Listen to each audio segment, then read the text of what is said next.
O rio Eufrates é um dos rios mais longos e historicamente importantes da Ásia Ocidental.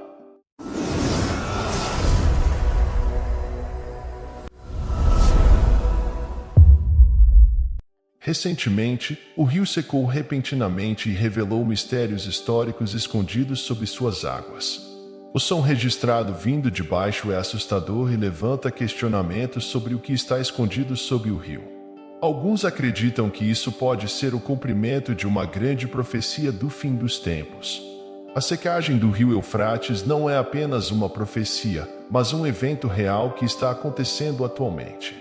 Essa secagem tem tido um impacto significativo na região, causando escassez de água e afetando os meios de subsistência das pessoas que dependem do rio para a agricultura e pesca. Além disso, muitas descobertas antigas foram feitas intrigando o mundo. O rio Eufrates faz parte da área conhecida como Crescente Fértil e é um marco significativo nas Escrituras, um recurso valioso no Oriente Médio. Nos últimos anos, o nível da água do rio tem diminuído drasticamente, com uma queda de mais de 60% no último século, devido a barragens e projetos de irrigação na Turquia, Síria e Iraque. No entanto, existe um fator desconhecido que contribuiu para essa diminuição do caudal e que ainda não foi explicado. A secagem do rio Eufrates é considerada um cumprimento da profecia bíblica e um sinal do retorno de Jesus.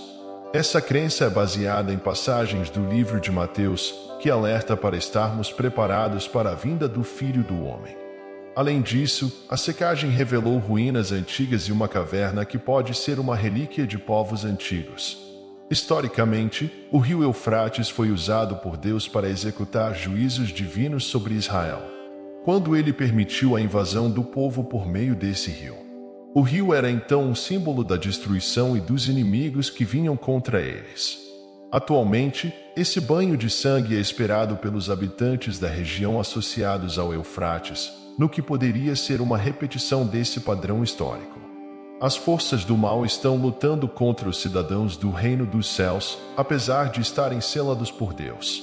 Jesus disse que, se esses dias de grande aflição não fossem encurtados, ninguém sobreviveria. Mas por causa dos eleitos, esses dias serão abreviados. Deus é quem ordena a libertação dos 4 anjos, simbolizando um impacto mundial, e eles são responsáveis pela destruição de 1/3 da população mundial. É importante mencionar que Deus manteve sob controle as forças de destruição global da humanidade, mesmo enviando calamidades. Além disso, o texto fala sobre a praga que causa a morte de 1/3 da humanidade.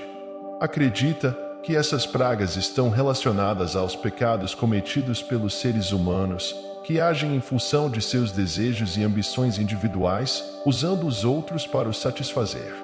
No livro da segunda epístola de Pedro capítulo 2 diz: assim como, no meio do povo, surgiram falsos profetas, assim também haverá entre vós falsos mestres, os quais introduzirão, dissimuladamente, heresias destruidoras, até ao ponto de renegarem o soberano Senhor que os resgatou. Esses pecados individuais criam competições e violência, que se tornam pecados coletivos. A sociedade aceita essas divisões e violência, mas é necessário perceber que todos estamos interconectados e interdependentes, e nossas escolhas afetam os outros e o mundo como um todo. O versículo 2 segue dizendo que muitos seguirão as suas práticas libertinas, e por causa deles, será infamado o caminho da verdade. E movidos por avareza, farão comércio de vós, com palavras fictícias. Para eles, o juízo lavrado a longo tempo não tarda, e a sua destruição não dorme.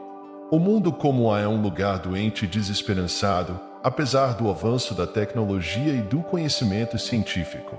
Problemas como a poluição do ar e rios, crime, corrupção, desmatamento, as crises sanitárias e comportamentos desviantes. Guerras econômicas e tensão no Oriente Médio.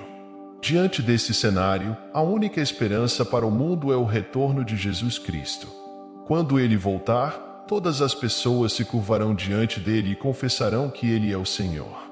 Jesus recompensará os santos e julgará os ímpios. Estabelecerá seu governo sobre todas as nações e regularizará tudo. Sua volta também será acompanhada de ressurreição dos corpos e a esperança da salvação final. Os sinais que precederão a segunda vinda são discutidos, e aqueles que se preparam e aguardam com alegria não têm motivos para temer.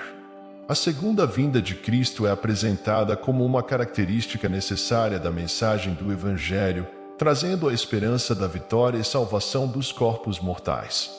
Isso tem implicações práticas na forma como se vive a vida diária, que deve ser vivida em busca da santidade e prontidão para o retorno de Jesus.